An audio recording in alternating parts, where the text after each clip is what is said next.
Queria dizer, em primeiro lugar, que parabenizá-lo, senador Paim, mas eu quero ir mais longe, senador Randolph. Eu queria lhe fazer uma proposta. O senhor disse que a gente deve passar o mais rápido possível aqui a aprovação do projeto do senador Paim. Por que a gente não começa, nós aqui, um acordo de que nós vamos comunicar nossos votos?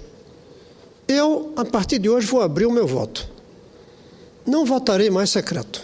Obviamente, enquanto for secreto, as pessoas podem até desconfiar dos votos que a gente está dando, porque a nossa credibilidade dos parlamentares hoje é tão baixa na opinião pública que é capaz, senador Randolph, da gente dizer que votou sim e o povo achar que foi não, a gente votar não e as pessoas acharem que foi sim.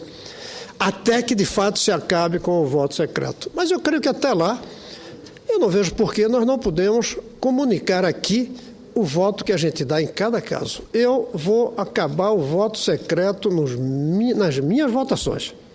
A partir de hoje eu direi qual foi o meu voto. E se quiserem dizer que isso cancela o meu voto, porque o voto seria obrigatoriamente secreto, eu acho que o secreto não é obrigatório, o secreto é um direito, muito bem, que cancelem o voto. Eu convido outros senadores, senador Paim, a fazermos o mesmo. Vamos fazer o mesmo, não esperar esse tempo todo, senador Mozarildo, que ninguém sabe quanto tempo vai levar para aprovar uma coisa óbvia. Eu digo isso como uma introdução à minha preocupação com a reforma que estamos fazendo política aqui dentro. Senador Suplicy, o povo foi para a rua pedindo uma maxi, ultra, radical reforma política. Nós estamos fazendo uma que nós próprios assumimos mini-reforma. Veja bem, o nome que nós demos é de mini-reforma. O povo quer uma maxi-reforma. E nós fizemos uma mini-reforma que em algumas coisas é um retrocesso. Estamos propondo uma mini-reforma que não toca nas coisas fundamentais do sistema eleitoral brasileiro. Porque nós não estamos percebendo a dimensão da crise que atravessamos. Senador Mozarildo, o povo percebeu que nós temos uma dívida com ele. Mas não é uma dívida sua nem minha, é uma dívida histórica. Ao longo de décadas, nós não fizemos o dever de casa para construir a sociedade justa e eficiente que é preciso. Conseguimos fazer com que esse país fosse rico, mas não conseguimos distribuir a renda. Conseguimos com que ele fosse rico, mas não melhoramos os serviços públicos. Não conseguimos fazer com que nossas crianças tenham uma educação de qualidade, o nosso povo uma saúde de qualidade.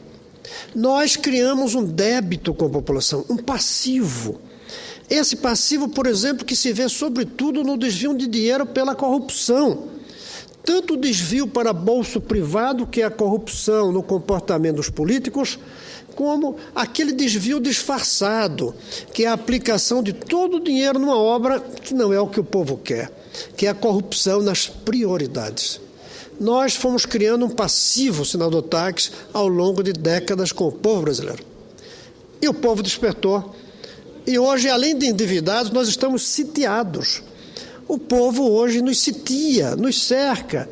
Seja usando essa palavra metaforicamente pela distância que o povo tem em relação a nós, seja fisicamente, com as repetidas manifestações que a gente vê serem feitas no dia a dia, em cada lugar desse país.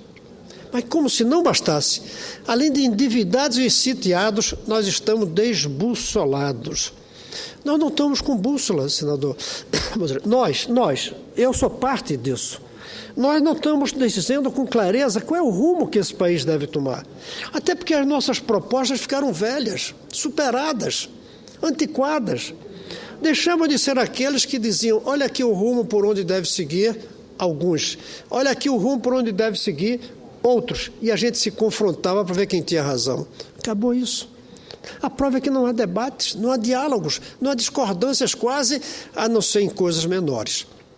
Mas como se não bastasse, além de endividados, sitiados, desbussolados, nós estamos indiferentes. A sensação que se tem é de que nós não estamos plenamente conscientes da gravidade do momento que a gente vive, de um povo que hoje tem consciência da dívida que os seus políticos têm com ele, que descobriu o poder de nos sitiar graças aos instrumentos da internet que permite mobilização sem partido, sem sindicato, sem líder, sem jornal, sem televisão.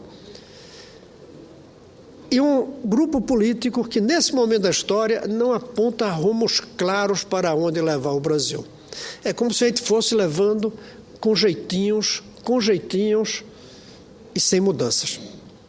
Pois bem, uma das maneiras de romper essa indiferença, de quebrar esse sítio que nós estamos, de trazer uma bússola, seria uma grande reforma política.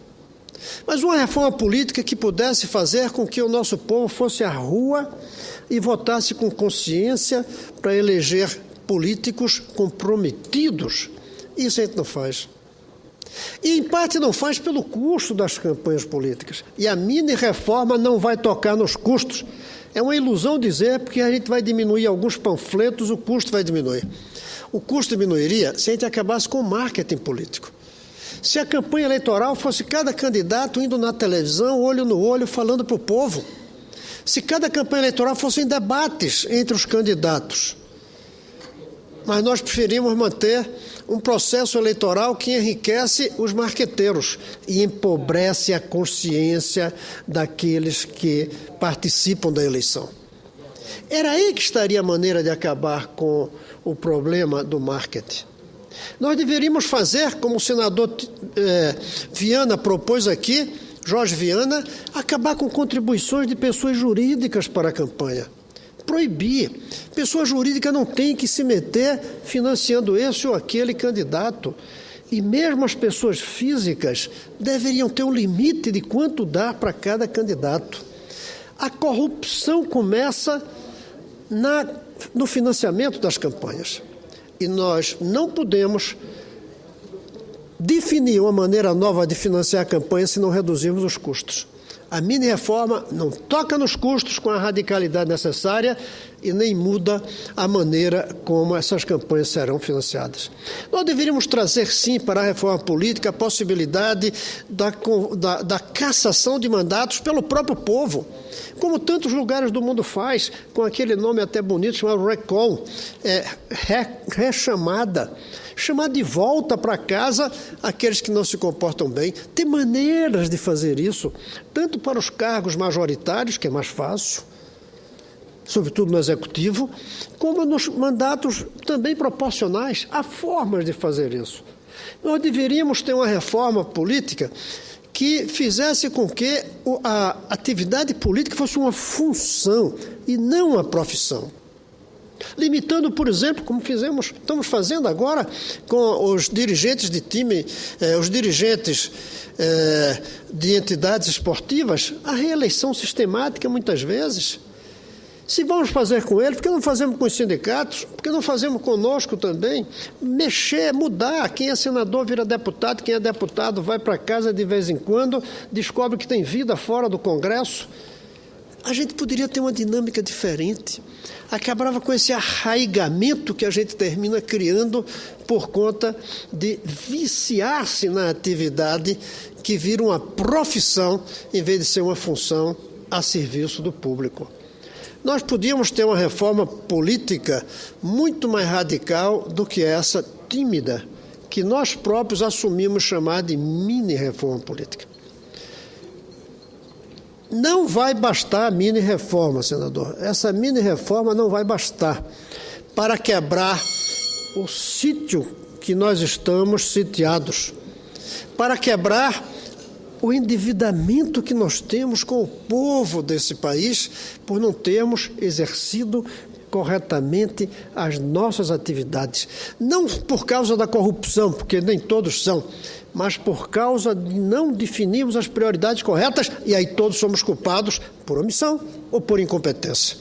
Nós, com uma reforma política radical, séria, profunda, poderíamos quebrar essa inércia que hoje toma conta da atividade pública aqui dentro, enquanto lá fora a atividade pública avança nas ruas, comandadas diretamente pelo povo, sem líder. sem líder. Hoje eles prescindem de nós para se mobilizar, eles prescindem de nossas ideias para defender suas propostas.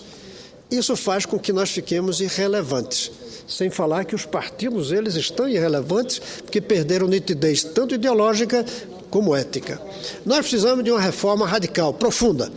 E eu espero que não nos contentemos com essa mini que estamos votando agora. Que ela continue a partir dos muitos projetos de lei que existem hoje no Congresso, diversos, inclusive meus, que eu não vou aqui, porque não há tempo de falar um por um. Senador Suplicy, era isso que eu tinha que falar dentro do tempo, mas o senador Tacks pediu a palavra e me orgulha dar-lhe a parte. Senador Cristóvão, nós estávamos na CCJ até agora. Eu vim aqui para partear Vossa Excelência, para concordar com Vossa Excelência. Vossa Excelência falou em radical. Nós precisamos de mudanças radicais neste momento. A PEC do senador Paulo Paim é uma mudança desta forma. Não é mudança para inglês ver, não é mudança de faz de conta, não é uma nano-reforma eleitoral, não é conversa fiada, é verdade. Esta PEC do senador Paulo Paim, que nós todos concordamos e já nos manifestamos a esse respeito. Agora, nós temos que fazer uma reflexão sobre partido político. O senhor tocou nesse tema, partido político. Partido político é muito importante, mas partido político não é tudo. Não é tudo. A república é maior que partido político. Os nossos mandatos são maiores que o partido político. O equívoco é nós confundirmos. E alguns não confundem, têm a certeza de que partido político é maior, seja maior que a própria República Federativa do Brasil.